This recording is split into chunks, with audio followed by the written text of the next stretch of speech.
Assalamualaikum. Hai murid-murid tahun 6. Apa kabar murid-murid tahun 6 pada hari ini? Kita berjumpa lagi bagi sesi PDPR yang terakhir bagi tahun ini. Jadi cikgu ingin ucapkan ribuan terima kasih dan syabas kepada semua murid tahun 6 yang sentiasa berusaha untuk menyiapkan segala tugasan yang telah diberikan sepanjang PDPR ini dijalankan. Cikgu harapkan pada tahun hadapan kita dapat bersua muka, kita dapat berjumpa di dalam kelas. Baiklah murid-murid, pada hari ini kita masih lagi membuat perbincangan dan pembetulan bagi soalan penilaian sumatif matematik untuk bahagian yang keempat. Jadi pada hari ini kita akan berbincang dan membuat pembetulan bagi soalan 31 hingga 40. Baiklah murid-murid, kita mulakan dengan soalan 31. Jadi mari kita sama-sama bincang dan lihat bagaimana kita menyelesaikan masalah atau soalan 31 ini. Rajah 16 menunjukkan jarak yang dilalui oleh Abdul Fattah semasa berjoging pada hujung minggu. Jadi di sini diberikan jarak atau laluan yang dilalui oleh Abdul Fattah. Sekarang kita akan lihat ayat yang seterusnya. Abdul Fattah berjoging dari titik A ke titik B ulang-alik sebelum berehat di titik B. Jadi ayat ini menunjukkan laluan yang digunakan oleh Abdul Fattah, iaitu bermula dari titik A ke titik B. Ulang alik, maksudnya dari A ke B, kemudian dia patah balik pergi ke A. Itu maksudnya ulang alik. Sebelum berehat di titik B, maksudnya dia pergi semula ke titik B.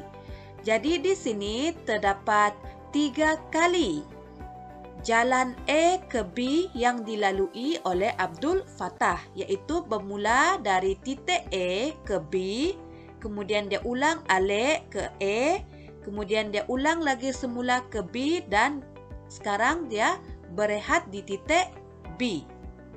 Kemudian dia meneruskan lariannya ke titik C dan patah balik ke titik A melalui titik B. Jadi murid kena faham setiap perkataan yang diberikan.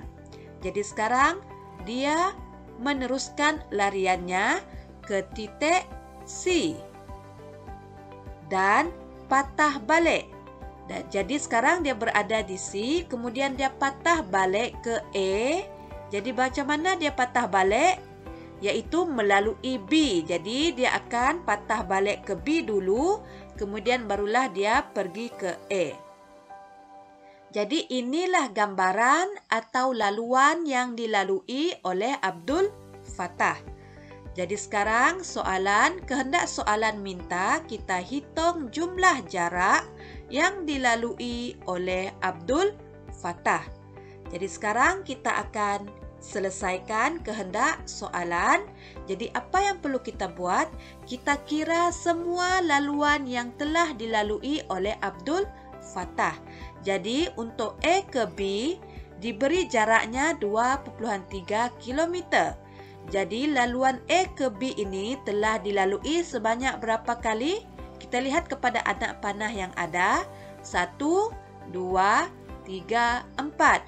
Maksudnya Abdul Fattah telah melalui jalan dari A ke B sebanyak 4 kali. Jadi kita akan menggunakan operasi darab, iaitu 4 darab 2.3 kilometer sama dengan 9,2 kilometer. Kemudian kita lihat jarak B ke C diberi 1,9 kilometer.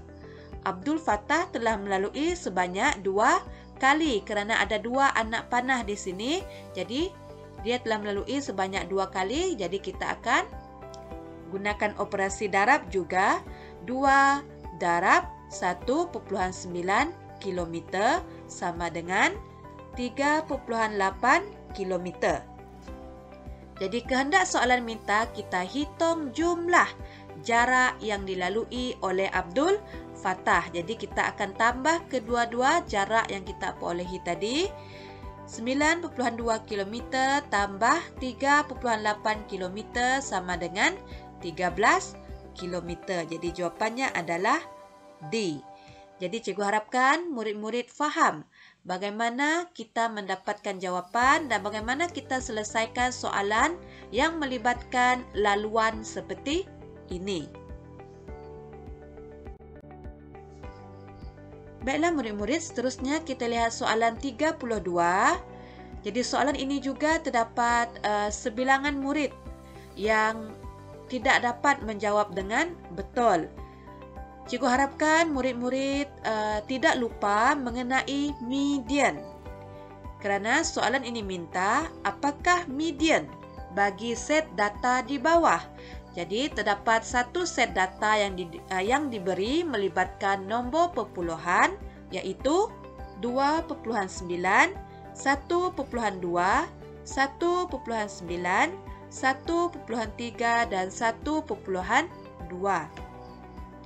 Jadi macam mana kita nak cari median? Adakah murid-murid masih ingat?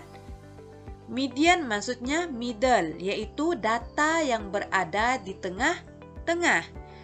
Sebelum kita mencari kedudukan data yang berada di tengah, kita perlu menyusun semula data-data ini sama ada secara menaik atau menurun.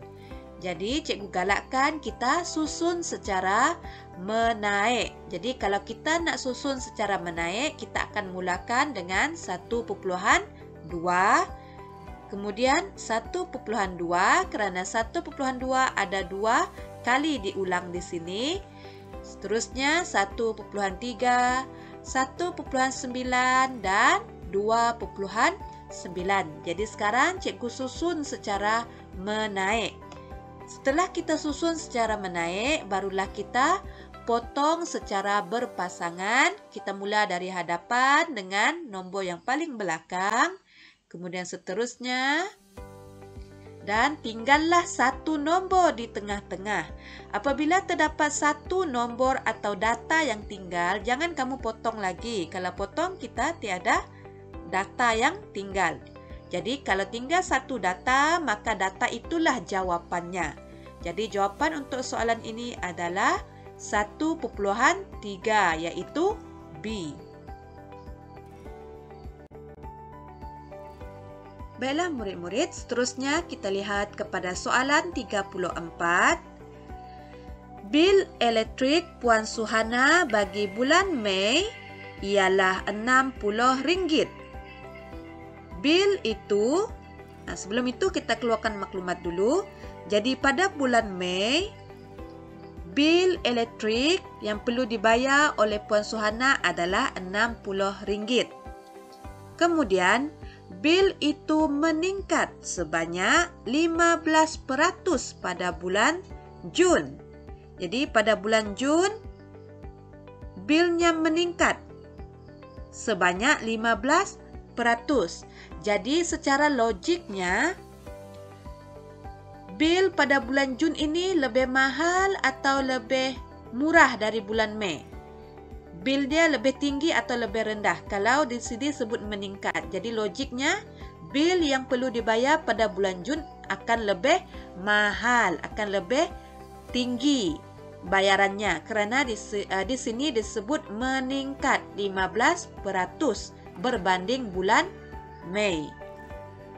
Jadi kehendak soalan minta kita cari berapakah jumlah bayaran bil bagi kedua-dua bulan itu. Jadi kita kena cari berapa jumlah bayaran kedua-dua bulan. Jadi kita nanti perlu cari berapa jumlah yang perlu dibayar oleh Puan Suhana untuk 2 bulan, iaitu bulan Mei dan bulan Jun. Jadi macam mana kita nak jawab kehendak soalan ini? Kalau bulan Mei kita tahu RM60. Sekarang kita perlu cari untuk bulan Jun. Jadi untuk bulan Jun diberi dalam peratus. Maksudnya kita kena cari terlebih dahulu 15% ini bersamaan dengan berapa ringgit. Jadi macam mana kita nak tukar kepada ringgit? Kita akan darab dengan wang. Jadi 15% kita tukar menjadi pecahan 15/100 darab. Jadi kita nak darab dengan apa? Kita akan darab dengan bil yang diberi atau dinyatakan bagi bulan Mei. Kita akan darab dengan bil untuk bulan Mei. Kenapa? Kerana bulan Jun ini meningkat 15% berbanding bulan Mei. Jadi kita akan darab dengan bulan Mei. Sama dengan RM9. Adakah bulan Jun ini dia bayar RM9 sahaja? Logikkah jawapan ini? Adakah ini jawapan untuk bulan Jun? Adakah ini bayaran untuk bulan Jun? Bukan, kerana bulan Jun meningkat. Maksudnya dia mesti lebih dari RM60. Maksudnya ini bukan bil sebenar untuk bulan Jun. Kita mesti tambah kerana di sini disebut meningkat. Maksudnya kita kena tambah. Kita ambil semula bil bulan Mei tadi. Kita tambah dengan 15% tadi bersamaan dengan RM9. Jadi kita tambah RM9. Maka jumlahnya RM69. Ini adalah untuk bulan Jun sahaja kerana kita menggunakan petunjuk meningkat 15%. Meningkat 15% ini maksudnya kita tambah RM9 daripada bulan Mei. Jadi sekarang bulan Jun RM69 bilnya. Jadi ini logik kerana lebih mahal daripada bulan Mei. Sekarang barulah kita boleh jawab kehendak soalan. Jumlah bayaran kedua-dua bulan itu, maka kita akan gunakan operasi tambah, iaitu RM60 bulan Mei. Bil bulan Mei kita tambah dengan bil bulan Jun RM69, maka jumlah bayarannya adalah RM129. Jadi jawapannya adalah C. Baiklah murid-murid, seterusnya kita lihat soalan 35. Siapakah yang paling bijak dalam pengurusan wangnya? Jadi di sini ada diberikan 4 individu, iaitu yang A ini, jawapan A untuk Encik Ali, B Encik Din, C Encik Irfan dan D Encik Fadi. Jadi kita kena pilih yang mana satu antara mereka berempat ini yang bijak menguruskan wangnya. Jadi di sini ada disebut aset dan liability. Adakah murid-murid masih ingat apa itu aset? Apa itu liability? Aset ini maksudnya harta miliknya sendiri. Manakala liability ini maksudnya hutang, bukan duitnya, duit orang lain yang perlu dibayar. Jadi sekarang kita lihat antara mereka keempat ini, yang manakah pandai menguruskan wangnya? Sekiranya seseorang itu bijak menguruskan wangnya, maksudnya asetnya lebih tinggi atau lebih banyak berbanding hutang. Itu yang pertama. Aset mesti lebih banyak berbanding liability. Mesti lebih tinggi berbanding liability. Yang kedua, wang bersihnya atau aset bersihnya mestilah lebih tinggi berbanding orang lain. Jadi macam mana kita nak tentukan? Kita akan lihat dulu jawapan yang ada ini. Jadi di sini kita boleh buang terus untuk B, untuk Encik Din. Kerana di sini liability Encik Din 350,000. manakala hartanya, asetnya baru 200.000. Maksudnya di sini hutang Encik Din lebih banyak berbanding asetnya. Jadi Encik Din tidak bijak dalam menguruskan uangnya. Kemudian seterusnya adalah Encik Fadi. Kita dapat lihat di sini hutang Encik Fadi Rp400.000. Manakala asetnya baru Rp250.000. Maksudnya di sini hutangnya lebih banyak berbanding asetnya. Jadi di sini Encik Fadi tidak bijak dalam menguruskan wangnya. Jadi sekarang tinggal A dan C. Jadi untuk A dan C ini kita kena cari berapakah aset bersih ataupun wang bersih yang mereka ada. Macam mana kita nak tahu wang bersih yang mereka ada? Maksudnya kita kena tolak. Kita kena cari berapa baki yang tinggal sekiranya aset tersebut digunakan untuk membayar kesemua hutang yang ada. Jadi kita cari untuk Encik Ali terlebih dahulu. Jadi aset yang Encik Ali ada Rp200.000, manakala hutangnya iaitu liability Rp180.000. Jadi kita akan tolak iaitu Rp2.000 tolak Rp180.000. Maka kita akan dapat jawapannya Rp20.000. Maksudnya ini adalah wang atau harta bersih yang dia ada. Sekarang tinggal Rp20.000 setelah dia membayar hutangnya. Kemudian kita lihat untuk Encik Irfan pula, kita cari berapa aset bersih yang dia ada.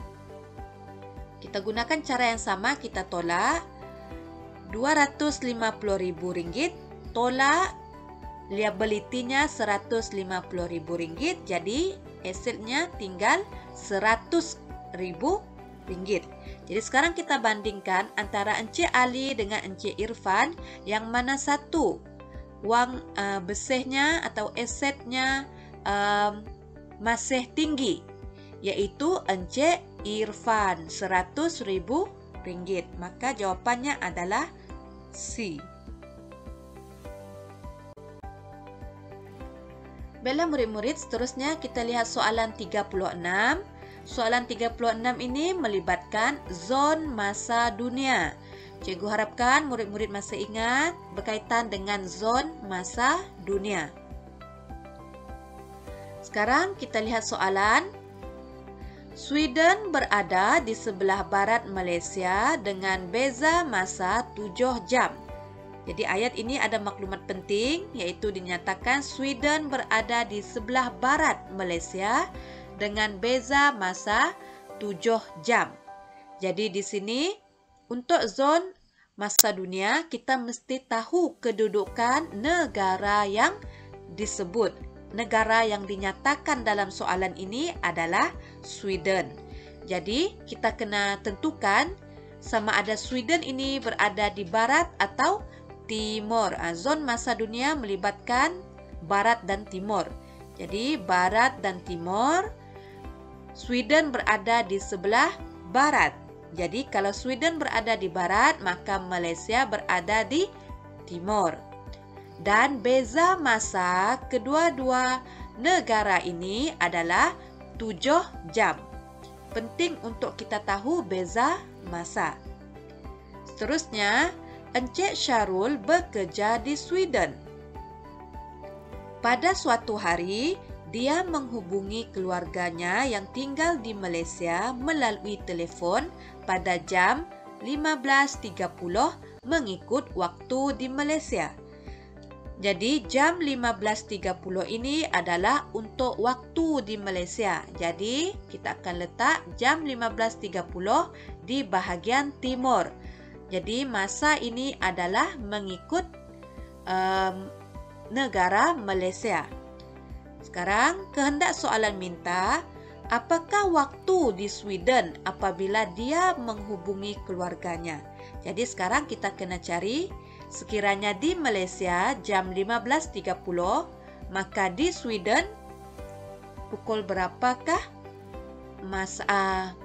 apakah waktunya? Maksudnya kita kena cari waktu mengikut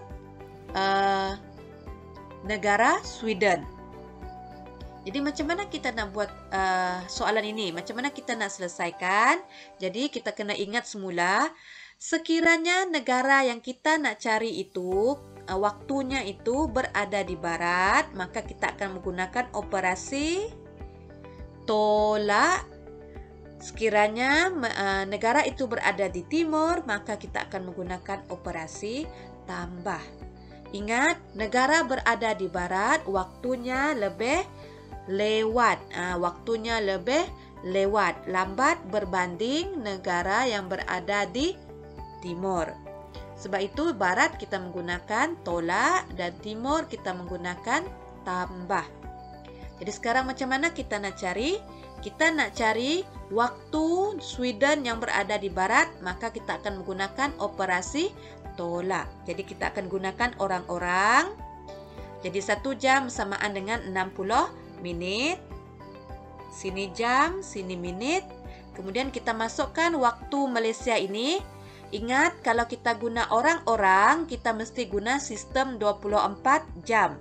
Jadi, waktu yang diberi ini memang sudah dalam 24 jam. Jadi, kita tak perlu tukar. Kita terus masukkan 15.30 tolak. Kenapa tolak? Sebab kita nak cari negara yang berada di barat. Jadi kita tolak dengan berapa beza dia tadi?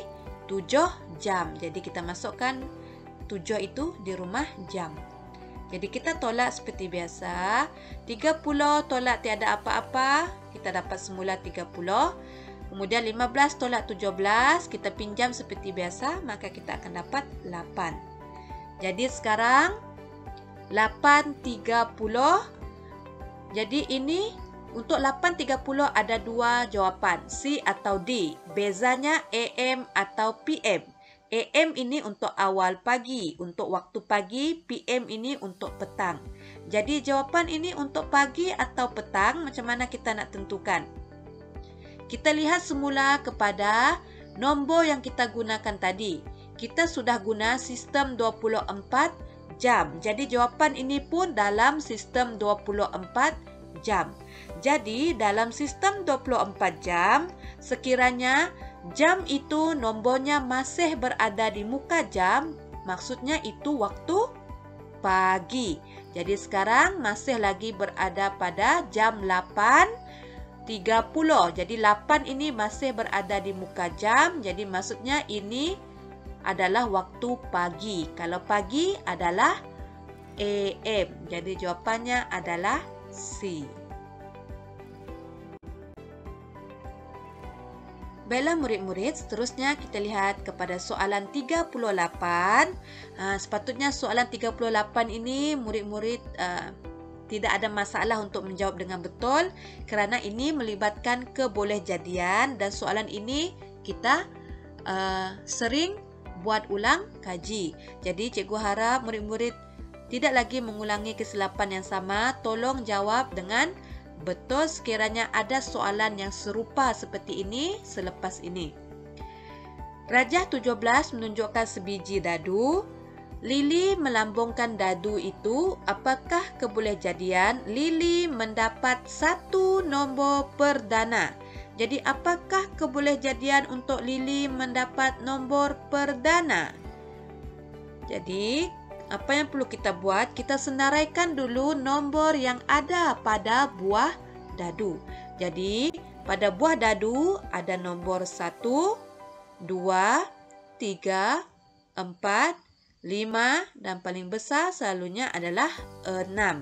Jadi sekarang kita tentukan yang mana satu nombor perdana dan bukan perdana.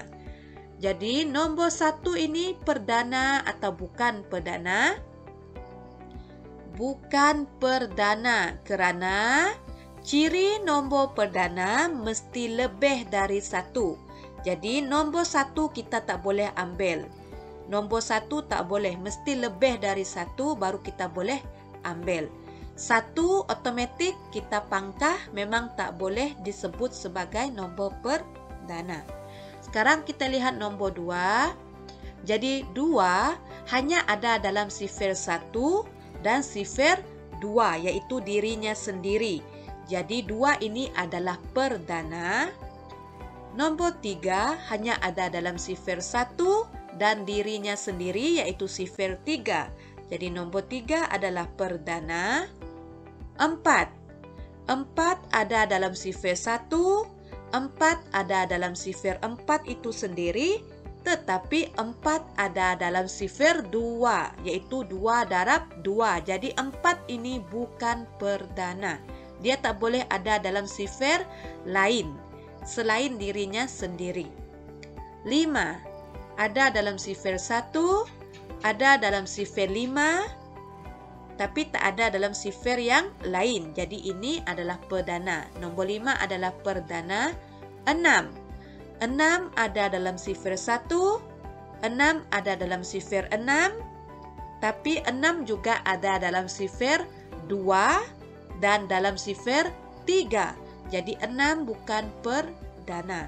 Jadi tolong ingat murid-murid, untuk buah dadu ada 3 nombor bukan perdana, kemudian ada 3 nombor perdana. Ini adalah fakta. Jadi murid-murid kena ingat dekat buah dadu ada 3 nombor perdana dan 3 nombor bukan perdana. Jadi macam mana kita nak tentukan apakah kebolehjadiannya? Kita kena buat 2 peristiwa, iaitu peristiwa pertama nombor perdana, peristiwa yang kedua nombor bukan perdana. Jadi nombor perdana tadi iaitu 2, 3 dan 5 ada 3. Manakala nombor bukan perdana ada 1, 2, 3 juga.